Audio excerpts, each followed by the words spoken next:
li em setembro. Oi pessoal, tudo bem? Eu sou a Bia, sejam bem-vindos ao meu canal e bora pro vídeo!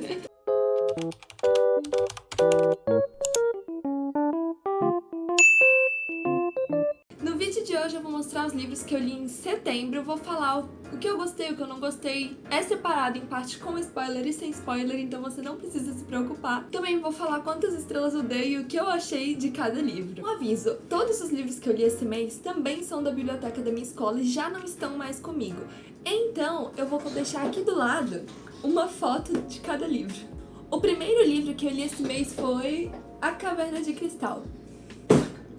Esse livro conta a história do feiticeiro Merlin e conta como se fosse tipo uma biografia antes dele se tornar, né, um famoso feiticeiro. E, gente,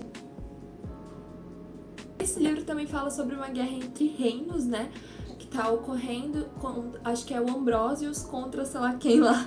E, sinceramente, gente, esse livro eu dei 2 estrelas. Não me desceu muito, sei lá, só não me desceu muito, tipo... O problema do livro, às vezes não era nem a história, mas também a editora do livro, porque tinha muitos erros, não de tradução, mas além de gramática, erros de digitação, tipo, do nada uma vírgula no meio de uma palavra, e isso acabava me distraindo muito enquanto eu lia, eu ficava lendo aquilo e falava, gente, não tinha ninguém pra revisar não, porque se fosse um errinho ou outro, só que eram muitos, tipo, teve página que teve uns 2, 3 erros numa página só, entendeu? Tipo, eu não consegui me apegar a nenhum personagem, depois de um tempo a leitura começou a ficar meio maçante também. Eu achava que ia falar mais sobre A Caverna de Cristal, né? Que é literalmente o nome do livro, A Caverna de Cristal. Só que a Caverna de Cristal aparece no começo, depois e não é muito explicado sobre a origem dela, sobre de onde ela veio, como que ela funciona.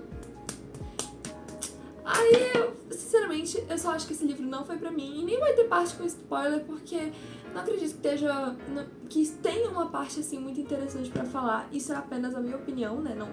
Não me desceu, não sei. E também, depois de um tempo, né, como eu disse, a leitura foi ficando maçante, porque, tipo, tinha um mistério de quem era o pai do Merlin. Depois que é descoberto quem é o pai do Merlin, eu já fiquei, tá bom, então, acabou a história aí. Aí eu li mais por obrigação mesmo, né, já que era da biblioteca e já que eu tinha começado. E era um livro, tipo, gente, parecia um tijolo o livro. Aí eu falei, agora que eu comecei, eu vou terminar. E foi isso, praticamente. Agora vamos para o segundo livro que eu li esse mês, que foi Mau Começo. Pessoal, esse livro conta a história dos irmãos Baudelaire. Baudelaire? Eu acho que é assim que pronuncia. É da saga Desventuras em Série, que também tem uma série, né, de Desventuras em Série, que é bem famosa. Eu lembro que eu comecei a ver a série há bastante tempo, quando eu era bem menor, só que eu não sei, a série só não sei, comecei a ver outra por cima. Não é que eu não desgostei, entendeu? Enfim, conta a história desses irmãos que eles são muito desafortunados, digamos assim. Sempre acontece alguma coisa ruim com eles. No caso desse livro, os pais deles morreram e depois disso eles tiveram que morar com o cruel Conde Olaf. Quem é esse? O Conde Olaf é um parente distante, próximo, sei lá, deles.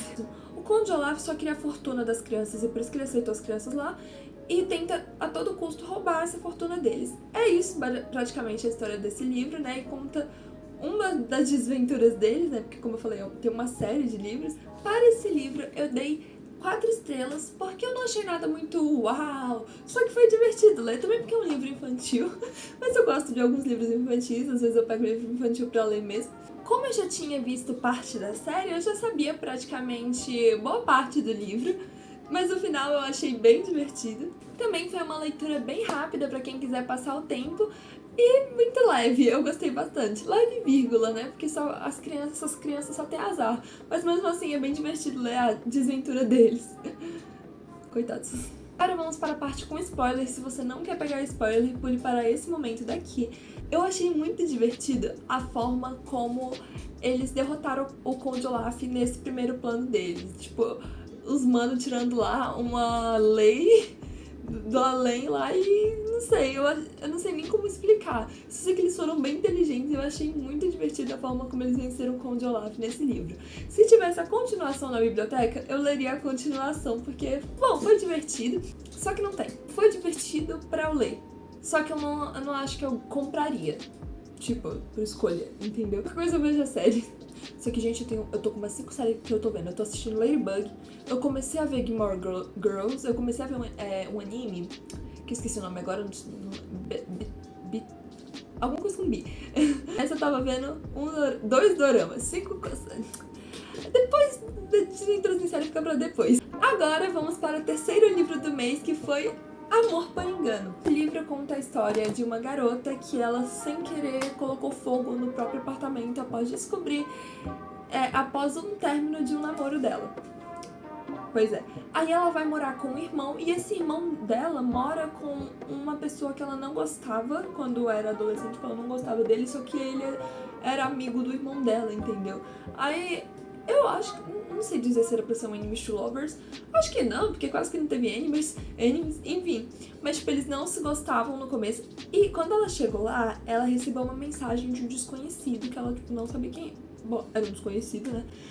E esse desconhecido estava flertando com ela, até que ela falou, ops, número errado. Só que aí eles começaram a conversar, conta a história dela lá, enquanto ela tá procurando um emprego. Pra esse livro, eu dei 4 estrelas e meia. Depois, quando eu fui ver no TikTok, eu vi que muita gente não gostava dele. Eu fiquei tipo, poxa, eu gostei. Eu achei bem divertido, eu ri em várias partes. Eu achei uma leitura também leve, bem engraçada. Só não sei por que as pessoas não gostaram. Eu gostei.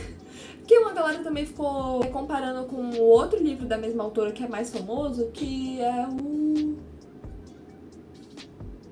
Não é como nos filmes, eu acho que é esse. Não é como nos filmes, que é da mesma autora. Eu acho que a galera ficou comparando, mas eu não sei, eu nunca li Não É Como nos Filmes, eu só li esse, e esse eu gostei. Eu só não dei 5 estrelas ou não favoritei, por quê? Não favoritei porque eu não achei nada muito impressionante, mas foi divertido, eu gostei bastante. E eu não dei 5 estrelas completas, porque a única coisa ruim desse livro é porque ele era muito previsível. Só que, como eu falei, eu adorei uma leitura pra passar o tempo, eu li bem rápido esse livro também. Gostei. Agora vamos para a parte com spoilers, e se você não quer pegar um spoiler, pule para este momento daqui. Como eu falei, eu nem sei se isso aqui poderia ser considerado um spoiler, porque, como eu disse, o livro é muito previsível, mas o desconhecido pra quem ela está mandando mensagem e ela não sabe quem é o cara que ela não gosta, entendeu? Que não gosta, vírgula, né? Enfim. E ele já descobre que ela é a garota desconhecida, entendeu? Que ele não conhecia. Ele descobre assim de primeira. Só que ela só descobre lá pelo final do livro. Eu vi muita gente reclamando na internet, principalmente, que não gostou do fato dela ser aquela típica protagonista muito desastrada, blá blá blá. Ela realmente é aquela protagonista, meu Deus, assazorada, blá blá blá blá blá. Só que uma coisa que eu achei legal é porque isso é explicado no livro também.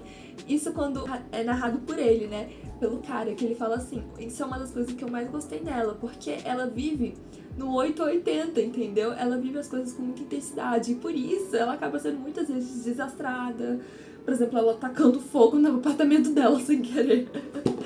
Enfim, e eles gostavam muito disso nela. Aí eu dei uns surtinhos com romance, eu fiquei, ai... Enfim, deixa eu ser besta em paz. Agora vamos para o 4º e último livro desse mês, que foi A Dança das Marionetes. Pessoal, esse livro conta a história de uma garota que ela é recém-casada com um cara, e gente, eu não lembro os nomes dos personagens, perdão. Ela era uma recém-casada com um cara e ela trabalhava em um circo. Até que ela acaba virando uma marionete. E desapareceu, né, praticamente. Enquanto o marido dela, né, o recém-marido dela, fica procurando ela. E é isso. Pra esse livro, eu dei 2 estrelas. Eu esperava muito, muito mais. A premissa desse livro, ela é muito boa. Eu gostei bastante. Só porque, tipo, tem uma misteriosa loja de brinquedos, não é spoiler, tem uma misteriosa loja de brinquedos, né, e é nessa loja que ela acaba virando uma marionete, ela descobre que também tem outras marionetes lá, enfim. Mas, tipo, é muito mal executado. Nossa, não.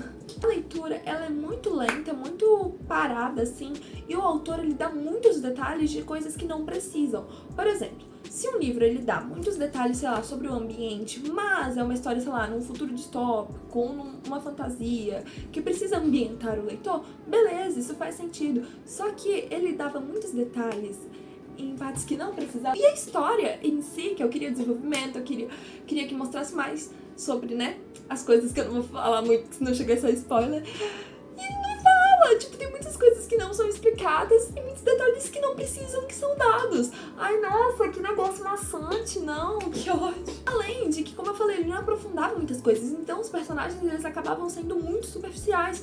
Logo, eu só consegui me importar mais com a protagonista e com o protagonista. Eu sei que essa palavra não existe, tô brincando. Com os dois ali. E olhe lá, porque nem eles são tão aprofundados assim, entendeu? Então, assim, nossa, que chato. Ele foi mais pesado. Ai, que susto. Caramba. Gente, meu gato. Falo que eu tô gravando, ele ainda olha. Como eu ia dizendo, esse livro ele foi mais pesado, bem mais pesado do que eu achei que seria. Mas isso pra mim não foi um problema, né, gente? Eu li Rafael Montes. Aquela. E agora vamos para a parte com spoiler. Se você não quer pegar spoiler, pule para este momento daqui. Quem transforma ela em marionete são dois... São um casal lá, não sei se eles são irmãos. Exatamente, gente, não foi aprofundado. Então, tipo, eu não sei quem eles são, não mostra o passado deles, enfim. Mas, se eu não me engano, acho que é um casal, ou é um casal de, tipo, irmãos, ou é um casal, não sei. Não é explicado, né? Enfim, eles trabalhavam nessa loja misteriosa de brinquedos, aonde transformaram a menina em marionete. Por que transformaram? Eu tanto de eles fazem shows de marionete, só que tipo, pra que isso, entendeu? Pra que pegar a pessoa, a essência da pessoa e botar num boneco e transformar ela em marionete, entendeu? Aí falando, não, é pra ser mais realista. Ah, gente, pra que todo esse trabalho? Vai aprender a mexer numa marionete, eu, hein? Aí também, quando ela chega lá, ela fica no quarto dos fundos, principalmente, e lá tem toda uma hierarquia. Tem a rainha, né, que ela também é uma marionete, ela também foi transformada em marionete. Só que, tipo, o passado dela, ninguém sabe. Tem vários outros personagens ali que são apresentados, só que ninguém sabe de onde que eles vieram, né? Aí o marido dela fica procurando ela, né? Obviamente, o coitado fica procurando por meses, quase fica louco, a ver em todos os locais. Enfim, até que ele tem que voltar pra onde eles moravam antes, porque eles tinham se mudado pro Canadá, só que aí ele tem que voltar pros Estados Unidos por causa do emprego dele, né? Porque ele não... Ela sumiu e ele acabou desandando, né? No trabalho dele, e ele não tinha mais dinheiro pra morar lá no Canadá, então ele voltou pros Estados Unidos. Aí nessa, para trabalhar, acho que numa faculdade. Só que nessa, a galera que transformou a bichinha em marionete pegou e foi também para os Estados Unidos pra fugir do cara, achando que ele tava procurando ela no Canadá, né? Enfim, e lá eles iam participar de um evento de marionete. Ela faz que nem inventa. Não. Esse evento, eles criam outros bonecos, criando bonecos maiores e colocam eles num celeiro. Aí nesse celeiro, as marionetes encontram outras marionetes vindas de outro local que também não é mencionado sobre, não fala. Aí tem o boneco original. Ninguém sabe da história desse original também, você sabe que ele foi o primeiro boneco e que era ele que mandava no pedaço, entendeu? Mas só isso que nós sabia. De resto, falava, gente, ai que ódio. Aí eu, pelo menos, estava torcendo pro cara encontrar a mulher dele, né? Porque finalmente ele tava encontrando. Ele viu um vídeo no YouTube de um show de marionete e viu, ó, essa marionete aí é parecida com a minha mulher. Não, mentira, acho que quem viu isso foi a mãe dela e a mãe dela mandou isso pra ele. Enfim, aí eles foram atrás das marionetes. Aí ele encontra ela encontra ele. Aí finalmente eu penso, caramba, eles finalmente se encontraram. Nananana. Aí a rainha, que eu falei lá que cuidava lá dos bonecos do quarto dos fundos, porque tipo tem o original e tem a rainha que cuidava só daquele banduzinho. A rainha olhou pra ele, pro cara, né, e falou, olha, você pode encontrá-la, eu sei onde ela está, só que pra ela voltar a ser humana, você tem que confiar nela e não pode olhar pra trás, porque você tem que confiar nela, né. Aí, beleza. Só que, gente, esse final foi muito triste, tá? Esse final, se eu não me engano, eu chorei, porque eu fiquei muito mal. Porque, nossa, pegou pesado, entendeu, esse final. Ele vai atrás dela, encontra ela. Aí ela fala, eu só saio daqui com uma amiga que eu fiz. Porque essa amiga que ela fez lá junto, ela também queria muito sair dessa vida de marionete, né? E também não é mostrado o passado dela. Enfim, nada explicado direito. Aí, beleza, ele fala, beleza. Eles criam um plano inteiro pra fugir, né? Ele se veste de marionete lá pro original não perceber ele. Que tava tendo tipo uma festa lá das marionetes, sabe? Só que a rainha não tava na festa junto com o capaz dela lá. Enfim, aí eles criam um maior plano pra fugir. Aí nessa, quando eles finalmente estão fugindo do celeiro, né? Porque era um celeiro onde eles estavam. Eles estão finalmente fugindo do celeiro. Só que aí ele não confia nela. Acontece alguma coisa que ele acaba olhando pra trás. Nessa que ele olha pra trás, porque tipo, o original tava vindo atrás dele, se eu não me engano. Nessa que ele olha pra trás, o original transforma ele em marionete. Aí ele vira uma marionete também. Só que não satisfeito, todos os outros marionetes começam a rasgá-lo e destroçar o corpo do boneco, que era o marido da protagonista. Nessa hora eu tava já em choque. Eu falei, não, mano, não é possível isso não. E jogaram os restos, não, de papel e blá blá, né, porque ele tinha virado um boneco. Jogaram os restos dele na floresta. E foi isso. A bichinha continuou presa, lá junto com as outras marionetes. Ele ficou destroçado na floresta. E aquela amiga que queria fugir com ela conseguiu fugir. E falam que ela foi pra um hospital, só que não falam. Não deixa muito explícito se ela conseguiu virar humana de novo. Se ela virou humana, o que aconteceu com ela? Só fala que ela fugiu. Fugiu e acabou. Fugiu e ficou lá. Aí ele também, né, ficou desaparecido agora. E o livro termina com a protagonista, ela costurando lá, fazendo alguma coisa, eu acho. Fazendo sua própria bonequinha, não sei. Sua própria marionete, por isso que eu tô falando assim. Ela termina o livro com ela falando, eu não sei se era em terceira pessoa ou em primeira pessoa, mas com ela falando que quando o vento batia na floresta no qual estavam os do marido dela, ela conseguiu ouvi-lo cantando pra ela enquanto o vento batia nas árvores. Eu fiquei, gente... Porque, caso vocês não tenham entendido, ele lá está destroçado, só que ele não morreu. Porque ele era um boneco, então a essência dele ainda tava ali, entendeu? Era um bagulho assim, foi isso que deu a entender, pelo menos no livro. Aí eu falei, gente... E acabou assim. Tipo, quem é a pessoa? Não fala nada. E eu fiquei muito indignada, eu fiquei muito mal. Porque, tipo, o sentimento, eu acho, que me trouxe o final desse livro foi desesperança, entendeu? Porque, pô, o livro todo é a jornada dele, procurando ela, blá, blá, blá, blá, blá. Pra chegar no final e ser isso. Ela desistindo, e ele lá totalmente destroçado. E ainda vivo, né? Porque os bonecos, gente, não morriam. Isso foi mostrado quando, por exemplo, uma personagem, ela pra fazer uma distração, ela tentou se enforcar lá, se matar. Só que, bom, ela era um boneco, então ela não morreu. E a cabeça dela só saiu rolando mesmo. Mas, tipo, ela tava vivinha. Só costuraram de novo, falou tudo certo, entendeu? Então, assim, não morre. A consciência dele ainda tá ali. Nossa... Foi o mesmo sentimento que o livro 1984 me trouxe, mas a diferença é que 1984 é um livro muito bom. E pessoal, esses foram os livros que eu li em setembro. Eu espero que vocês tenham gostado desse vídeo de hoje. Beijos, me siga pra mais. Tchau!